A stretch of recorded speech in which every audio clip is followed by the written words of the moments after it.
Hi guys, welcome to my page. So I have gotten a lot of questions from some people about relocating, and because I have successfully done it now, not once but twice, I figured it's time for me to make a video all about it and share about my experience.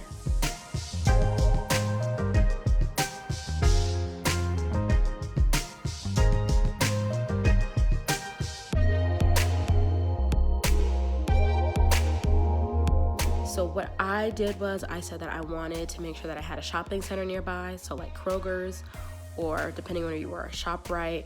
I wanted to make sure that I had the post office available, so I have a USPS next to me. I said I wanted Chipotle because I do love Chipotle, so I said it can't be a far distance. I also wanted to make sure that my job would be nearby. So those are the things that I had said, and I made a list of that. I also said that I wanted to be by like a church, not too far from a church, that I wanted access to culture. So there's certain things that I wanted specifically from a location, and I made a list about it first because then that helps me when it comes to looking at certain places to relocate.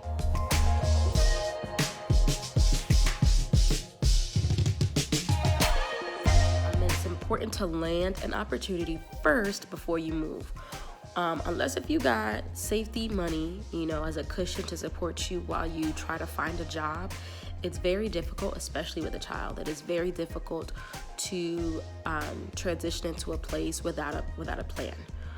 So applying for jobs, being able to interview, and now in this COVID space, or post-COVID space, we are able to interview virtually. So you don't even have to touch the surface of the location, but as long as you have communicated with people and gone back and forth, you can kind of gauge how you feel about that job, and that will essentially help you, because once you have a location or a job situated, then now it's time for you to start plotting.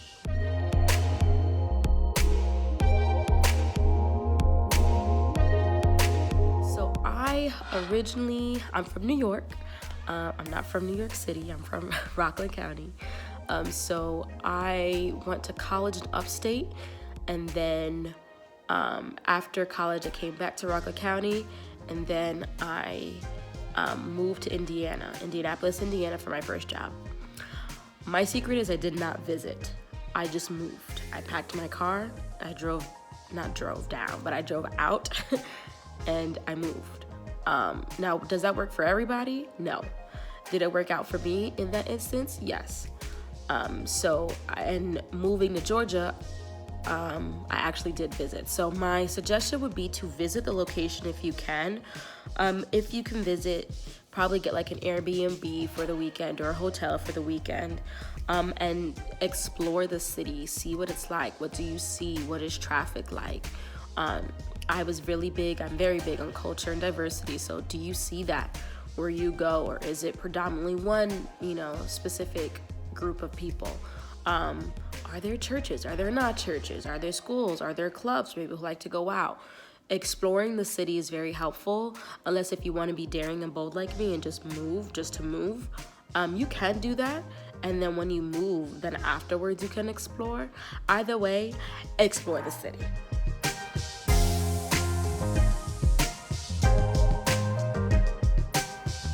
Facebook group or group me just to find out about the area if you can.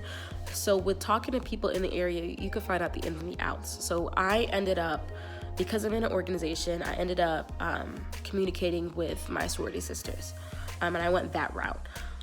However, with Facebook, you can literally just look up the location that you're interested in, put like neighborhood watch, or because I'm a mom, so I put the area that I was interested in and moms, and groups came up, and then I commented in the groups like, hey, interested in moving forward, like what's there for me to look out for, what are things I should think about as I move, because the first time I moved it was by myself, so what are some things that single people can do by themselves, what are some organizations or things around me that I can do. The second time I moved with my family, so what are some family events or things that I can attend. So it's all about really trying to communicate to somebody to have an understanding. And if you can communicate to more than one person, especially with these Facebook groups, You can find the ins and the outs, the good areas and not so good areas, places you want to visit, places to stay away from. You can find the deets from doing so. Number 5 is to look up daycare prices in the surrounding area. And prices and reviews. So I told you I moved to Georgia. So in Georgia, there is this thing, shout out to my sorority sister who put me on, but you can look up the daycare. So Georgia, it's called familiesdecal.ga.gov. And basically it's a childcare search where you find out how the state rates that daycare. And you can, this one, it goes as intricate as what they saw on the visits, any flags that came up on the visits, and it has a rating system that you can find out and read more information about. Now, if you have kids, also obviously you want to look into schools. So in Georgia, you can look up the CCRPI, and I'm looking at my notes. So CCRPI, which is the Comprehensive School Improvement, Accountability, and Communication Platform, basically to see how the school or the district is performing or preparing their students for college and career readiness. So you want to make sure that you're moving into an area that is going to help your child essentially succeed. And you know, I'm an educator, so education is important. You really want to make sure you're not putting and uprooting your child for no reason. Now, if you don't have kids, finding school is important if you do want to advance your career. So the first time when I moved to Indiana, I did look up some colleges in Indiana that I could have been interested in so that I could continue to get, because I wanted to get my master's. And I ended up finding a program. I just didn't go through with it because I moved to Georgia and I found a program here in Georgia instead. But looking at colleges, that's very helpful. And even if you don't have kids or you don't want to, go forth with moving forward in your career path, when it comes to schools, college life, think about college life, especially when you're young and you're relocating. So if it's a college life, then you know there's going to be stuff for you to do. There's going to be stuff going on constantly. But if there really isn't, then you have to go a little deeper and look like, what does this town or location or place or city have to offer me as I'm coming in? Because what you don't want to move from somewhere boring into somewhere else that's boring. It's a waste of time, it's a waste of money, it's a waste of resources. You want to make sure if you're moving to grow yourself, you're moving to challenge yourself, you're moving to experience something that you haven't experienced before. That's the whole point.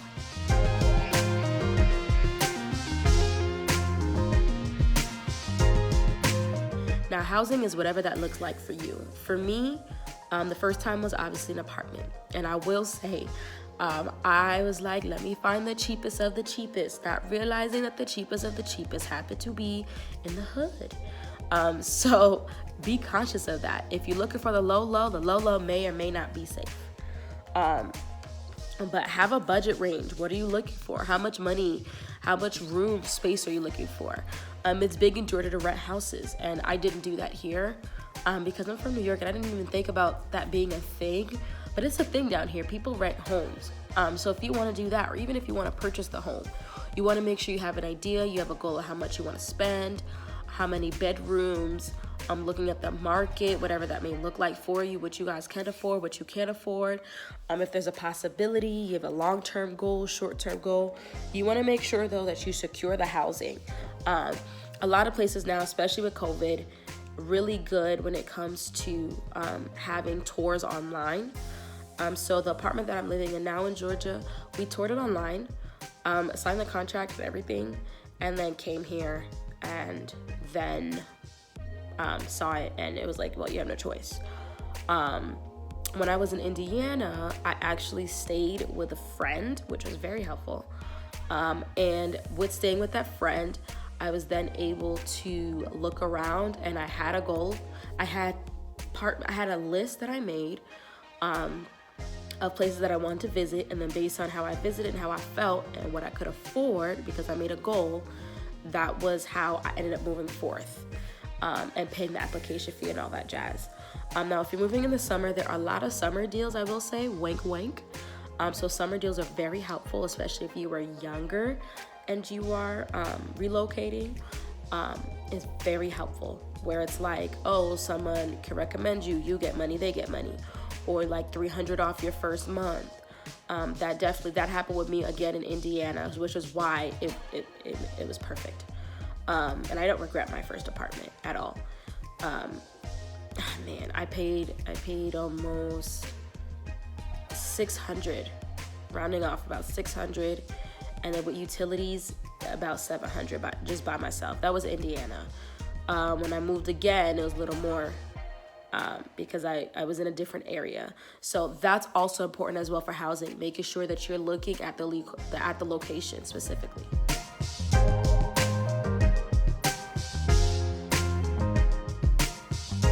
You want to make sure that you are thinking about the weather, you're thinking about the people, the demographics, culture, transportation, your safety. So overall, what do you want? When I left New York, I said I wanted to be somewhere where when it snowed, everything shut down. That was the essential goal. When it snows, everything shut down so I can shut down. And that didn't happen with Indiana. However, it does happen with Georgia. So, which is why I chose here. But you want to make sure about the people. Do you want a cultural background or not? What are you looking for in that retrospect? You want to look about safety, especially if you have kids, especially if you're by yourself and you're a young lady. You want to make sure that you're safe, that you don't have to be afraid to put your car key, like to turn your car on and walk away while you go back in the house. You want to make sure that you're not seeing cops every night when you're going back home by yourself, or especially if you get home late.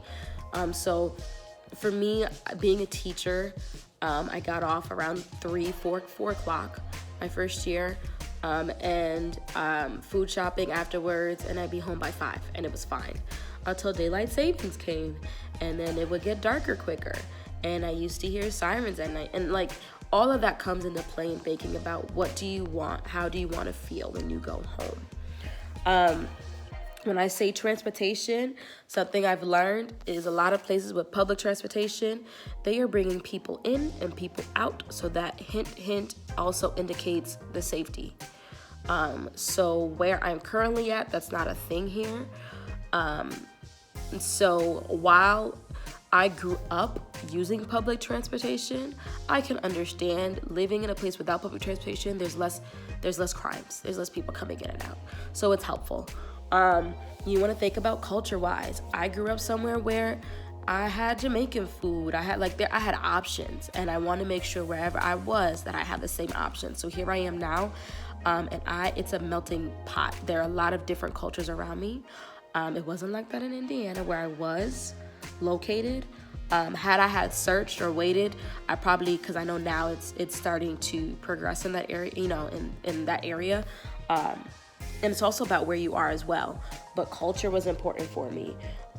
Things like the people, the type of people. So it got to a point where I started looking into the nitty-gritty of things and like, what are the age range of people that live here? Because I was young. I'm early 20s. I'm like, I'm not trying to go move somewhere where there are people who are retiring.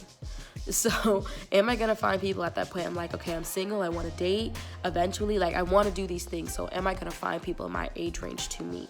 So that's also something to keep in mind. All right, so those are my 7 tips on how to successfully relocate. Again, I've done it not once, but twice. And I'm really happy with it. I know it's very scary, especially if you're doing it by yourself. But there are ways for you to get support, and there are ways for you to make sure that you are comfortable with with your next moves. But you also want to make sure you order your steps and you align things the way that you need to, so that you're not struggling. Because the worst thing is to move somewhere, struggle, and have to go back. Now, yes, struggling comes. It's life. You can't avoid it. But you can struggle with a plan. Struggling without a plan, not so helpful. Not so helpful. But everyone has a different come-up story. So I'm hoping that these 7 tips have helped you. And if you have any comments or any other tips to leave for someone, comment below. And if you have any suggestions of what you would like for me to talk about next, I will gladly be able to. And that's all. Okay, bye.